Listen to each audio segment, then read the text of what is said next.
बातिल से दबने वाले, बातिल से दबने वाले, ऐ आसमान ही हम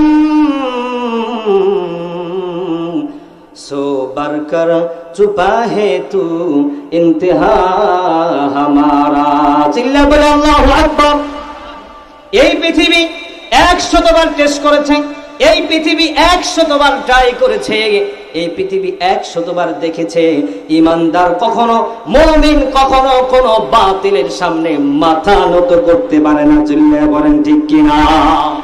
মুমিন কখনো কোন বাতিলকে ভয় পায় না, মুমিন কোন রাম আর বামকে ভয় পায় না, মুমিন ভয় পায় একমাত্র কাকে?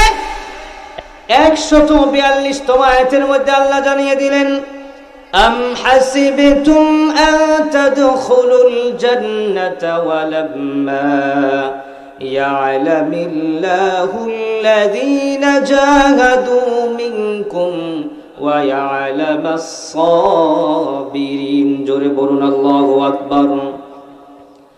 আল্লাহ জানিয়ে দিলেন, তোমরা ভেবেছো শুধুমাত্র কালেমা পড়েই তোমরা জান্নাতে যাইবা, তোমরা ভেবেছো নামাজ পড়ে, রোজা করে, হজ করে, মসজিদ মাদ্রাসায় তোমরা দান করে জান্নাতে চলে যাইবা। না, এত সহজ না জান্নাতে যাওয়া। আল্লাহ পাক রব্বুল আলামিন জানালেন, ওয়ালাম্মা ইয়া'লামিল্লাহুল্লাযীনা জাহাদু মিনকুম ওয়া ইয়া'লামাস সাবিরিন। আমি আল্লাহ তো তোমাদেরকে পেলাম না জিহাদের জন্য তোমরা প্রস্তুতি নিয়েছো কিনা। আমি আল্লাহ তো তোমাদেরকে পেলাম না তোমরা দিন কায়েমের সাথে সংগ্রাম করেছো কিনা। আমি আল্লাহ পাক রব্বুল আলামিন তো তোমাদেরকে পাইলাম না তোমরা দিন প্রতিষ্ঠা করার জন্য সমাজের মধ্যে এই পবিত্র কালামুল্লাহর আইন অনুযায়ী চলার জন্য কে কতটুকু পরিমাণ লড়াই করেছো। আর এই কোরআনি কায়েম, কোরআনি শাসন, কোরআনি জীবন সমাজের মধ্যে বাস্তবায়ন করতে গেলে তোমাদের অনেক ঝঞ্ঝা আসবে, মামলা হবে, হামলা হবে, মাঝে মাঝে আয়না ঘরের মধ্যেও যেতে হবে, মাঝে মাঝে হাওয়া ঘরের মধ্যেও যেতে হবে। আল্লাহ তাআলা বললেন, এই সমস্ত মামলা মুকদ্দমায় পড়ার পরও যারা সবর করেছে, ওয়ালাম্মা ইয়া'লামিল্লাহুল্লাযীনা জাহাদু মিনকুম ওয়া ইয়া'লামাস সাবিরিন, যারা সবর করেছে আমি আল্লাহ বলে দিলাম তারা সহজেই জান্নাতের মধ্যে চলে যাবে। সুবহানাল্লাহ।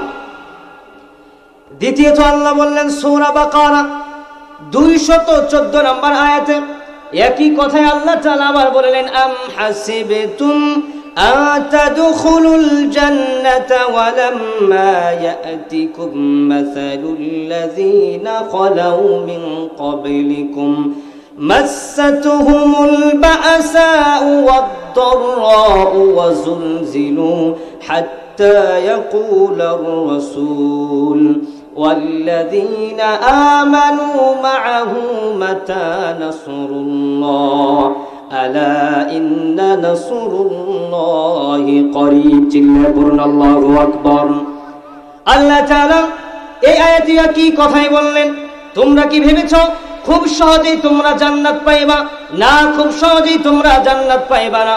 তোমাদের পূর্ববর্তীতে যারা ঈমান আনয়ন করেছে, যারা তাওহীদের উপরে অটল থেকেছিল, যারা এই কোরআনুল কারীমটাকে মেনে চলেছে, তোমাদের নবী রাহমাতুল লিল আলামিন পৃথিবীতে আসার আগেই যারা এই জমিনের মধ্যেও যুগে যুগে যুগে যুগে তাওহীদের দাওয়াত নিয়ে পয়গম্বররা এসেছিলেন, তারাও আল্লাহর এই কোরআনটাকে, আল্লাহর হুকুম সমাজের মধ্যে বাস্তবায়ন করার জন্য তারাও কষ্ট দুঃখের মধ্যে জীবন যাপন করেছেন। জোরে বলেন ঠিক কিনা?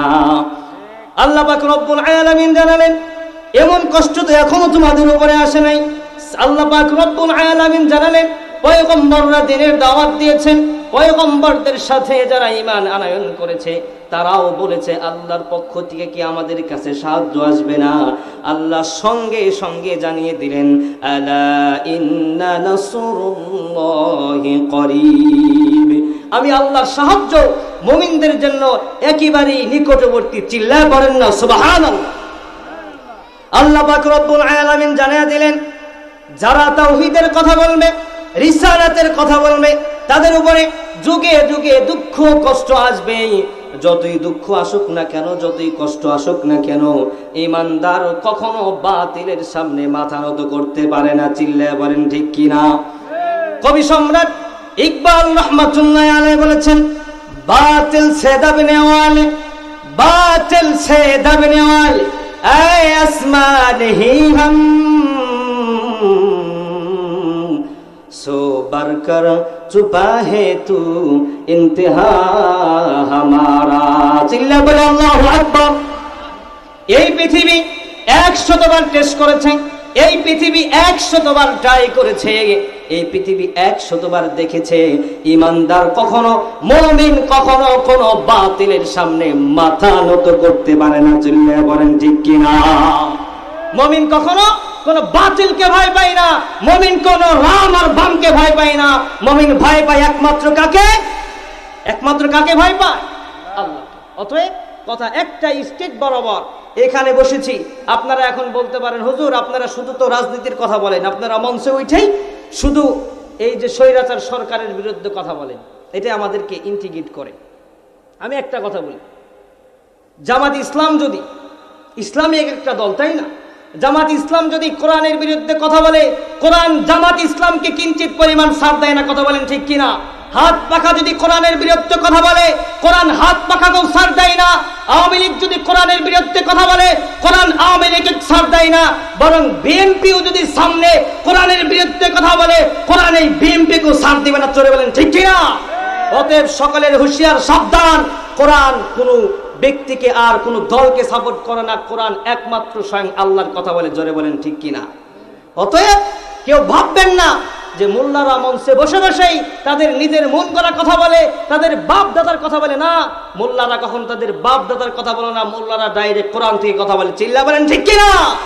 অতএব আমাদের আর কোনো কথা নয়, কোনো ঝামেলা নয়, ডাইরেক্ট আমরা সব দেখেছি, রাম দেখেছি, বাম দেখেছি, ডান দেখেছি, বাম দেখেছি। আমরা এখন দেখতে চাই একমাত্র আল্লাহর জমিনে আল্লাহর বিধান, কোরআনী আইন চাই। চিল্লা বলেন ঠিক কিনা?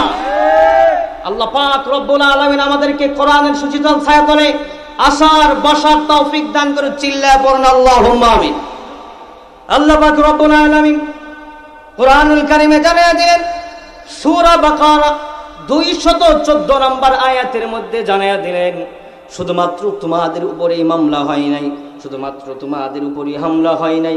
ও দুনিয়ার মানুষ, তোমরা তো এই জমিনে কোরআন পেয়েছো পয়গম্বর রাহমাতুল লিল আলামিনের এবং তার সাহাবা আজমাইনদের ত্যাগ বিনিময়ের পরে তোমরা কোরআন পাইলা, হাদিস পাইলা। কিন্তু তোমাদের আগে কোরআন, আরো তোমাদের আগে তাওহীদের কথা বলতে আরো অনেক পয়গম্বর শুরু করেছেন। চিল্লায় বলুন ঠিক কিনা? সবথেকে বেশি কষ্ট করেছেন আমাদের জাতির পিতা ইব্রাহিম পয়গম্বর, ইব্রাহিম খলিলুল্লাহ। চিল্লায় বলেন ঠিক কিনা? ইব্রাহিম পয়গম্বর তিনি ইসলাম পেয়েছেন একা একা, আর আমরা ইসলাম পেয়েছি, আল্লাহকে পেয়েছি বাবার মাধ্যমে, দাদার মাধ্যমে, মোল্লাদের মাধ্যমে, নবীদের মাধ্যমে। আর পয়গম্বর ইব্রাহিম খলিলুল্লাহ তিনি ইসলাম পেয়েছেন একা একা। সুবহানাল্লাহ পড়েন না? আর আমরা বলি কি? আল্লাহ বলে দিলেন তোমাদের জাতির পিতা মিল্লাত আবিকুম ইব্রাহিম হুয়া সাম্মাকুমুল মুসলিমিন। চিল্লা পড়ুন আল্লাহু আকবার। ডাইরেক্ট কোরআনুল কারীমে আল্লাহ জানিয়ে দিলেন হুয়া সাম্মাকুমুল মুসলিমিন।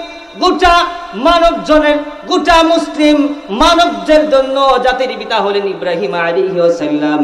এই জাতির পিতা যুগে যুগে ভোটে পাস করার পরে জাতির পিতা হয় না, বিনা ভোটে পাস করার পরও জাতির পিতা হয় না। এই ইব্রাহিম পয়গম্বর জাতির পিতা হয়েছে স্বয়ং আল্লাহর দরবার থেকে। চিল্লায় পড়েন ঠিক কিনা? ইনি হচ্ছেন আমাদের জাতির পিতা। আমাদের জাতির পিতার কথা কোরআনে আছে, আর তোমার জাতির পিতার কথা কোন বিধানে আছে দেখাই দাও। আমরা তাহলে তোমার বাবাকে জাতির পিতা মানব। দেখাও একটা প্রমাণ। প্রমাণ নাই, থাকবেও না, কিয়ামত পর্যন্ত খুঁজলেও জাতির পিতা প্রমাণ করতে পারবা? মুসলমান কথা বলে না কেন? এখনো মুসলমান ডরায়, বোঝা ওই যেই মুসলমান এখনো ডরাবে, বোঝা গেল ওর মধ্যে ইমানের কোনো অংশই নাই। কিসের ডর? মুসলমান তো ভয় পায় একমাত্র কাকে? আল্লাহ। আমি বলতেছিলাম ইব্রাহিম পয়গম্বর, আমি বলতেছিলাম ইব্রাহিম নবী, ইব্রাহিম পয়গম্বর তিনি একা একা আল্লাহকে চিনেছেন। কিভাবে একা একা আল্লাহকে চিনেছেন? তিনি ওই সময় দেখেন তার নিজের পিতা, তার নিজের বাবা মূর্তি পূজা করে। যেই সমস্ত মূর্তির পূজা করে ওই সমস্ত মূর্তিরা হুদা, কিছুই না। ওই সমস্ত খোদারা কি? কিছুই না। আমি বলি ওরা হচ্ছে হুদা। যারা মূর্তি পূজা করে ওই মূর্তি হচ্ছে কি?